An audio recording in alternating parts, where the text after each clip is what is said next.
Chappelle! Oh, so happy. Oh, it's awesome.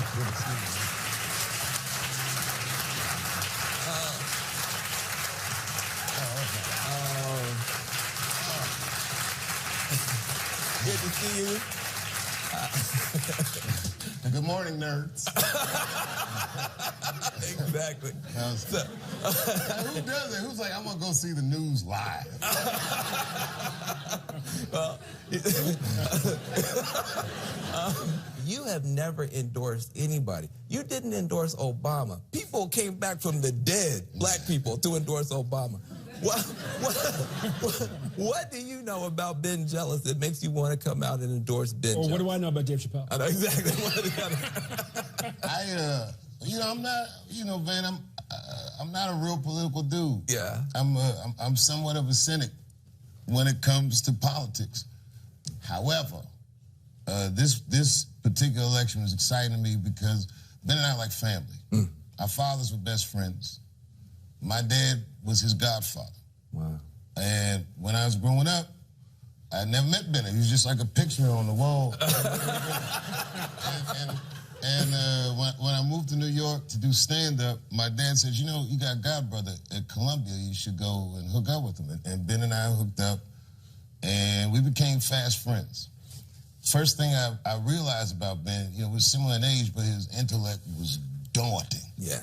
Man, this guy is one of the smartest people I'd ever met. And from the time I was 17 to now I'm 44, I watched him work on equity, like sincerely and diligently work on equity outside of the system. Well, Ben got kicked out of Columbia. True. At one point.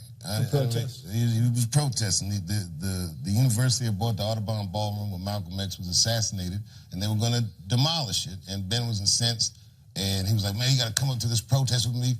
And I was like, I'm good. and Ben got himself arrested. He got put out of school. And for 2 years, I watched him, try to find his way. Academia was his life, and it was taken from him. And it was 2 long years.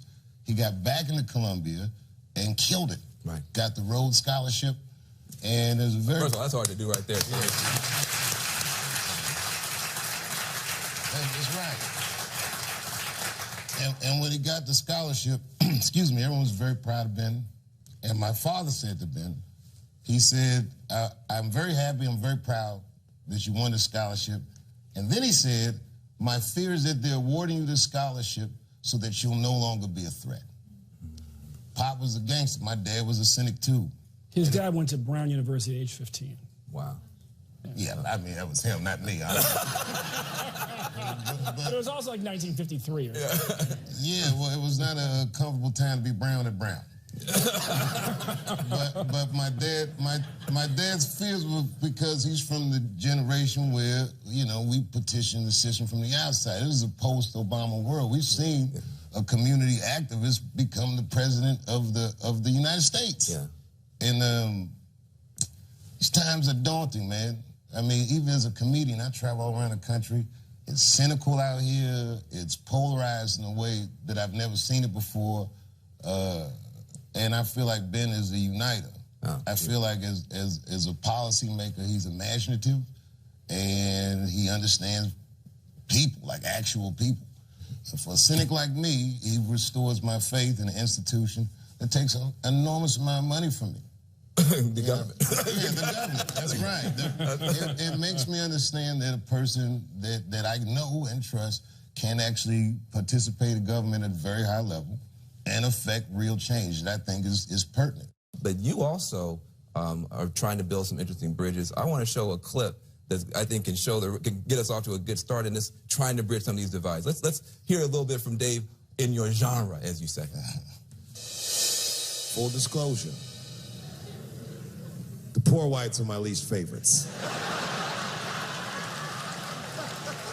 We've gotten a lot of trouble out of them. And I've never seen so many of them up close. I looked them right in their coal-smeared faces. And to my surprise, you know what I didn't see? I didn't see one deplorable face in that group. I saw some angry faces and some determined faces, but they felt like decent folk. And I listened to them. I listened to them say naive, poor white people things.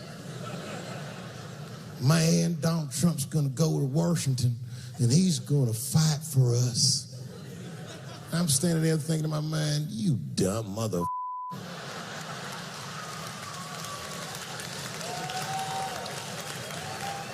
You are poor. He's fighting for me.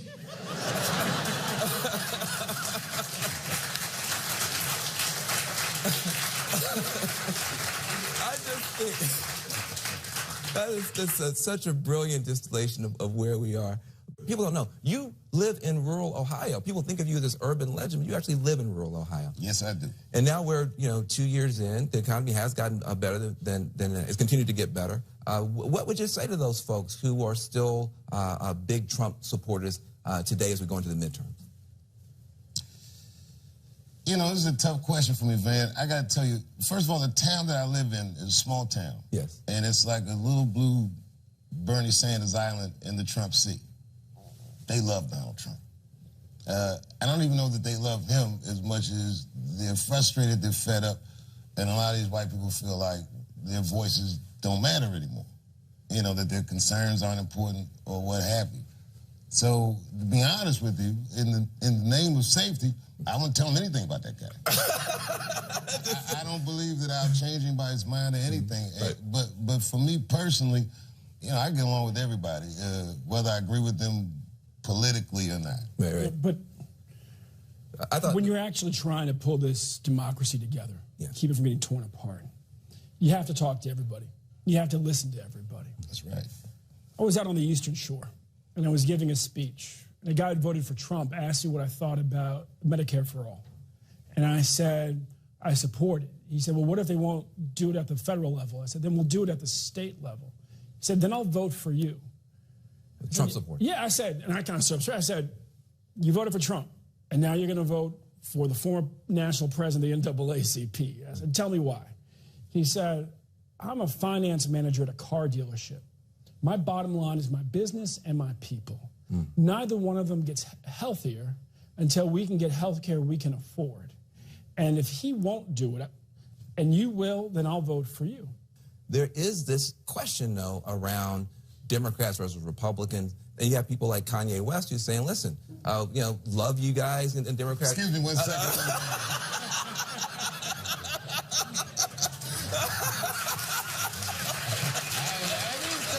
Why don't you get him on FaceTime? well, you know where I'm going with this. Kanye says that, it's time out for Democrats. What do you guys think? Well, I think that, first of all, Kanye is an artist, man. Yes. And he's a genius. Absolutely. Whatever he's saying right now, I think that the angle he's seeing things from is about the division that he sees. And he's not inconsistent with what he's saying. For instance, a decade ago, I read a quote where he said he wanted to take the Confederate flag and reappropriate it some other different kind of way. I mean, there's a MAGA hat, whatever, man. The thing that's scary about this presidency is after it. I don't know if you've been married before or had a girlfriend and said something in a fight that was so wrong, and then after that, we still family, we still around each other, but man, I sure did say all that shit, didn't I? And I'm not mad at Kanye. That's my brother. I love him. I support him. I buy his albums. No claps. Oh, man, that was rough. I know, whether people clap or not, But, I don't have to agree with everything that he says. I just trust him as a person of intent. But, he shouldn't say all that shit. But let me take it on the argument then. So to take his personality out of it. What about the argument he's making, which is that, it's almost, you're in this PC prison, you can't say anything, and you're not allowed to vote for Republicans if you're African-American. What's your argument to people who feel like it's time to give Republicans a chance?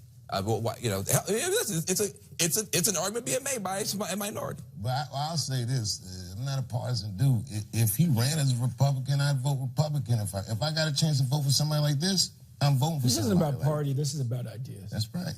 the ideas have kind of migrated from party to party. The Democrats used to be much more conservative. Today, however, unfortunately, there's only one party that stands for civil rights. There's only one party that stands for environmental protection. And we have to, as voters, really listen to the ideas. What I say to folks is that, look, the war on drugs has failed. Trickle-down economics has failed.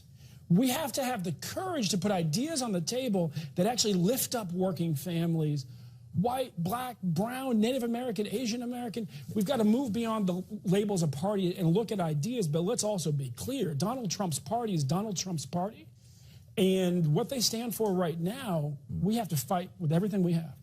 The other big issue, we're talking about race, talking about class, gender. We're now in a situation where a whole new set of voices is coming forward. How do you guys look at the role of this new movement for women's empowerment, the Me Too movement, et cetera? I hope it succeeds. What we all have to realize is we all have to stand up in this moment and say that these women who have the courage to step forward, these men in many places, the courage to step forward who were sexually assaulted as well, we have to believe survivors. We have to have their back, and we have to figure out how we finally leap forward, because we've been staying stuck for a long time. It shattered a lot of lives, and enough is enough. Yeah, I think that for most men, especially the men that I'm talking to, one, I'll tell you that as a movement, it's effective. Like in Hollywood, man, they are buttoning up. Which is good. Yeah, Which is good. It's better than good. It's necessary. Two, I'll say that there's a lot of men that are learning for the first time the extent of the plight of the women in their lives. We're just learning that consent is important. Most of our states, they don't teach consent when they teach sex ed. Think about that. That's right. And this is a tough discussion, but it needs to be had. Yeah. And people need to learn the lessons, and we need to listen to one another. Yeah. I think that some people are so threatened by the movement, or they're so worried about it, that they're not hearing the messaging behind it. Mm-hmm. But I think it's an idea this time has come, and we'll see. Did you watch the Kavanaugh testimony, the hearings, all that kind of stuff? I've seen highlights. Yes. Yeah, exactly. What was your take and impression? Can you imagine an African American or a female yelling at them senators like that? Oh, you mean the way that Kavanaugh yelled? Yeah. Or any of it. You know, man, I'm from this area. Like, I grew up around here, and the sad thing about it is, I believe, sadly, if that woman had gone to the police in 1982 and told them exactly what she had told the Senate, that he wouldn't have gone to jail. Not in that place, not in that time, not with no name like Brett Kavanaugh. It was daunting. It also made me sad that this is a national discussion that's happening during a Supreme Court nominees hearing. It's a tough time for this country, man. We got a lot more to talk about. I want to talk to Ben, and I want to talk to Dave Chappelle about mass incarceration and marijuana, which I never thought I'd talk to Ben Jealous about when we get back.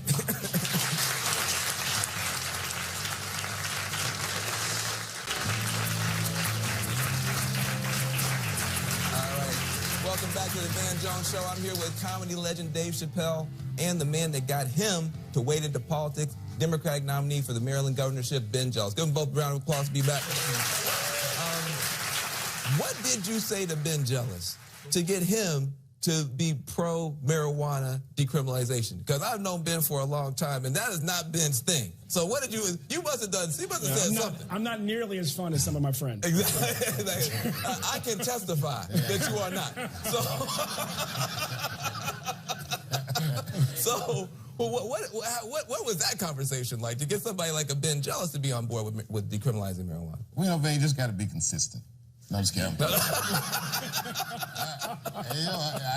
I couldn't take credit for it, man. But I gotta say, when I heard it was on his platform, I was pleasantly surprised. Yeah. I think that it's a very important issue, especially in the state of Maryland. And you can speak more about that, but how it affects Baltimore. But as you know, Maryland's gone through a lot the last few years. We had big uprisings in Baltimore City after the Freddie Gray case. 2 years later, murders have kept climbing up. I asked a retired member of the Baltimore Police Department, recently retired captain, to go across the city, as only a retired member of BPD could, and talk to commanders on the ground and find out what they were saying about why murders were going on. He came back, he said, there are two interesting data points. He said, One was that nobody could really agree, a lot of debate about what's been happening in the last 2 years. He said, on the other hand, if the question is what's been going on the last 10 years, they were all in agreement that half the shootings in the city, half the murders in the city were one set of marijuana dealers killing another set of marijuana dealers. And I said, how could that be? I think it was a relatively peaceful drug. He says, but it's not about the drug. It's about the trade. The violence of the trade is about territory. And a little idea, a little light bulb went off in my head. So look, if this is no more harmful than alcohol, and alcohol we all know can be very harmful in many ways, then if we legalize it, and the police officer told me we can bring down killings, I said, well, what's happening in Washington State? What's happening in Colorado? Killings are coming down. And I said, and then we take money out of the pockets of gangs and cartels, and we put the money in the pockets of farmers and business people, and we do that in an equitable way. That's a big deal. And then we tax it, and we take the money that we can tax from it, and we're able to fund, it's enough money to fund universal pre-K for every universal full-day pre-K for every 4-year-old in the state. So you came at it more as a business guy and as a smart dad guy, as opposed to... Well, and as a murder victim family member. I've had 2 family members shot in Maryland in the last 10 years. And if you tell me that we can bring down killings by legalizing cannabis, you have my full attention. I'm just saying, man, it doesn't just quell violence in Baltimore. It stops a lot of violence and a lot of mayhem. And it's fun to smoke and relax. Well, look, that may be true about marijuana, but there are other drugs that are much worse. Our mutual friend, all of us had a mutual friend in Prince who died because of a fentanyl overdose. I saw you in a stand-up thing in Los Angeles where you were talking about the impact of heroin in rural America. What are you seeing in rural America when it comes to this whole opioid epidemic? A role reversal. A role reversal? Yeah. Poor white people look like black people in the 80s with a different drug of choice. And it's very sad to hear the vocabulary, now this is a health crisis. We were begging for them to call that crack epidemic a health crisis. We were criminalized, we were marginalized, and now these heroin addicts are here, and man, if they don't have our baby clothes on. It's terrible to see. In both ways. It's terrible to see the pain and suffering, and terrible to see the hypocrisy politically. Yeah. What's your concern about marijuana legalization possibly then opening the floodgates for things like opioids, heroin, fentanyl? So there's a lot of lives that are being shattered right now. I mean, opioid deaths in Maryland up 160% in 4 years. We have to treat it like a public health crisis. And I wish we could go back in time. We can't. We just got to learn and go forward. In that respect, this is a gateway drug to common sense on drug reform. Wow. We've got to deal with this public health crisis as a public health crisis. Famously on SNL, you said you wanted to give Trump a chance, but you also wanted to make sure that he gave disenfranchised people a chance. Looking at the Trump presidency almost 2 years in, do you feel that he gave disenfranchised people a chance? It's hard to tell where Trump ends and his constituents begin, but I think that the rhetoric of his presidency is repugnant. I just don't like the way he talks. I don't like, we're living in a time where there's got to be a little more cultural sensitivity. And even a guy like me that's just writing jokes, I have to listen more than I've ever had to listen because the gripes is coming so fast and furious. And I'm not dismissive of people's gripes. It might sound like it on stage, but I listen. And as a president of a country that's as eclectic as ours, you look around your crowd, you see it's like a patchwork of people. I just think that he's speaking to a very small choir. And there's so many more opinions that the way he engages public is dismissive. I don't like talking bad about the president, but I said we should give him a chance because he's the president of the United States now. What choice do I have? Right. But I think you also apologized for that sometime later, didn't you? Well, I don't ever apologize for that. What I said is, I said I shouldn't have said that shit. Let's be clear, right? Let's be clear. Donald Trump is playing a politics of divide and conquer. He's picking scapegoats all day long. Muslims, Mexicans, immigrants, black folks, women, it goes on and on. Yep. Right? Occasionally, and so what do we do in that moment? We actually have to listen to each other. We have to talk to each other respectfully. We got to pull each other together because the only thing that beats the politics of divide and conquer is the politics of unite and prosper. And And that's only possible if we're willing to respect each other and listen to each other. Well, listen, you gave people a reason to tune in, and you're giving people a reason to turn out. I can't tell you how much it means. My dream is coming true having a show like this. I know your dreams have come true, being able to be one of the greatest that we've ever seen rock the microphone. And for you to be on the campaign trail raising these issues, dreams can't come true in America. When we get back, I'm talking to the most famous astrophysicist in the universe, Neil deGrasse Tyson. We're going to get his take on the increasing attacks on climate science and President Trump's Space Force when we get back.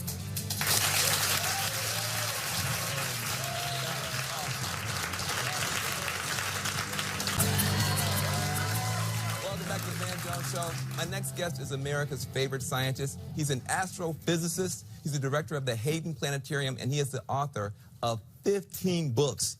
His latest book is called Accessory to War, The Unspoken Alliance Between Astrophysics and the Military. It's already on the New York Times bestseller list. Please welcome to the Van Jones Show, Neil deGrasse Tyson in the house.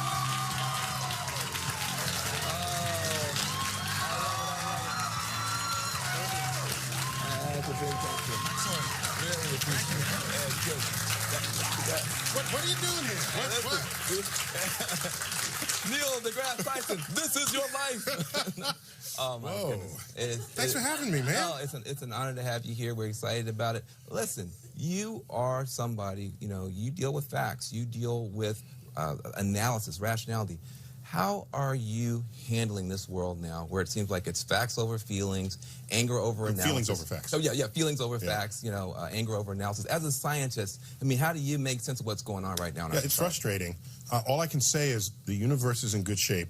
It's Earth that has all the problems, right? So it's a frustrating time because you try to have a rational, informed conversation with someone about what is objectively true, and then people argue vociferously against it. Right. And it's revealing itself on many levels. I mean, there's the comical level where you have this movement of people who are sure the Earth is flat. Right. And so we laugh at that, and you might even sort of discount it, but that is a symptom, I think, of some other deeper state of mind where maybe it's not a state of mind, perhaps it's just a state of not knowing what science is and how and why it works. Yeah. We spend time in school learning, you take a science class, we all did. I think the way it's taught is here's a satchel of knowledge, which is facts. Learn them and then move on. And bubble on the test. Bubble on the test and move on. Now you take the next class without realizing that science is a way of querying nature. Science is a way of asking questions about what you do not know. And if you don't think of it that way, you'll just leave the science class behind, you'll sell your textbook, and you move on, and then you might feel the freedom to discount it as you would discount anything else you might have learned. Are we running out of time on climate? Yes, the broader problem is, if you have politicians arguing about what is established objective truths, then you're wasting time. Right. You're wasting everybody's time. That's not what politics should be. I have nothing against politics. I understand we live in a complex world. People have different ideas and feelings about what kind of world they want to live in. I get that. I'm mature enough to understand that. The problem comes about is when you go behind closed doors and you're arguing about what the scientists tell you, not arguing about what to do about what the scientist tells you. But the more those are delayed because you're wondering about whether the science is true, even though you have reports from scientific agencies establishing this, I worry for the future of the country. But what is the thing that worries you the most about climate? We've had relatively stable climate. No ice ages, no hot spells, and we've had these ice caps that have remained, primarily in Antarctica and Greenland. Oh my gosh, if you melt those ice sheets in Greenland and Antarctica, the water levels will rise and come to the level of the Statue of Liberty's elbow. Okay? So, we are talking not so much, oh, it's so hot, it's going to kill me. No, we're talking about sea level change. And where are all the greatest cities in the world? They're on the ocean's edge, on the river's edge. My point is, what's going to happen first? The coastal cities will get flooded. You're not going to just see water levels slowly rise. That will happen, but that's not what you're going to notice first. The storm swell that previously only brought the water to here now breaches your city walls. You'll see it in the extremes of the weather. And this will destabilize the world. And you know who knows about this is the military. Yeah, the Pentagon has no debate. Pentagon has no debate. You know who else doesn't have a debate? Insurance companies. Right. But you're saying our cities are at risk, our civilizations are at risk, you're going to displace a whole bunch of people, and that could cause all kind of wars. It'll happen faster than you can move the city inland. Exactly. Yes. And that level of instability is something that worries me. Something else that you talk about is this whole idea of the relationship between the military and science. And, you know, when Trump came out with his whole idea of the Space Force, because I'm a progressive, I was like, well, that's just nuts, a crazy idea. But then I looked into it. I want you to see what I found out about the Space Force, and I want to get your reaction to it. Sure. Space Force. President Trump says his proposed Space Force would prepare us for any potential Star Wars. Great shot, kid. That was 1 in a million. A new equal branch of the military. Now, the last time the U.S. created a new military branch was 1947. That was the Air Force. It would manage space missile systems, build and launch satellites, and oversee all the military space-related programs that are currently being run by other departments like NASA or the Air Force. The new force would even have its own intelligence arm, designing and operating spy satellites. The U.S. military has been a space player for quite some time, with the space shuttle actually delivering classified payloads like spy satellites into orbit. And this, the X-37B, it's a 29-foot unmanned space plane. It launches and lands like the old space shuttle. It's stayed in orbit now for over 2 years at a time, but its mission is classified. President Trump says the force is necessary because adversarial countries like Russia and China are already building weapons and anti-satellite systems that could threaten the United States. When it comes to defending America, it is not enough to merely have an American presence in space. We must have American dominance in space. But not everybody is over the moon about this new agency. Some are worried that this new branch would be just too expensive. Some people are putting the cost at $12.9 billion over the first 5 years alone. It's a trap. Other critics are worried that you could spark a space race that could lead to real combat in the cosmos. The Trump administration is hoping to get the new agency a liftoff by 2020, but in order for this to be anything other than pie in the sky, Congress must approve it. Is this a good idea or a bad idea, according to you? Maybe some ideas are neither good or bad. They're just the right thing to do. Just because the idea came out of the Trump administration doesn't make it an irrational suggestion. Hey, listen, well, that's actually good to hear. Yeah, as you correctly noted, you would shift away from the Air Force what it's already controlling, the U.S. Space Command, and it would just become its own branch. And if I would throw in maybe asteroid defense, why not? You wrote a book about this relationship between astrophysics and war, and the way that almost inevitably science and the military accelerate each other. Why did you write that book, and what do you hope that people get from this book? The relationship between science and military might is well known, all right? It wasn't soldiers who invented the catapult. It was some engineer in the back room who said, hey, I can do this. And then military leaders said, let's take it. And use it. All right? And so for physics, you know, they made the bomb, and the chemists made the napalm, and the biologists might weaponize anthrax. What does the astrophysicist do? I care about things like dim things that I'll use multispectral imaging to detect.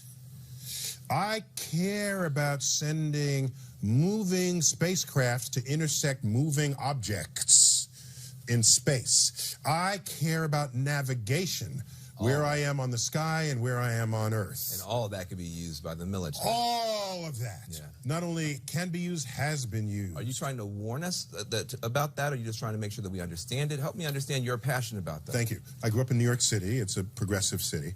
It's a progressive place. My first awareness of culture and news was late 60s.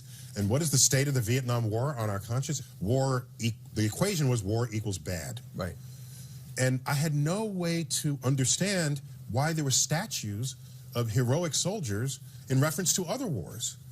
And I would have to mature into the state of mind, realizing that there are times when a bad agent rises up and you would be irresponsible as a contributing member of civilization if you did not stop it. And that's what happened in the Second World War with Adolf Hitler. Right. People rose up, and you weren't saying, oh, war is bad. Don't use my new invention to help defeat Hitler. You were saying, here, do it, use it as much as you can, and I'll work on some more. So once I realized this, and I said, I know my people, my historic brethren, have been handmaidens to this, especially when it came to navigating the world. We don't make the bombs, but we tell you how to get to where you're going and how to find your enemy again and how to know a coastline if you're going to take over that land. But in this book, I'm not there to judge it. I'm there to expose it. Well, listen, I am excited about the book. I know a lot of people are. We got so much more to talk about when we get back. Coming up, we got more with Neil deGrasse Tyson, including answers to some of the most pressing science questions in the news right now when we get back.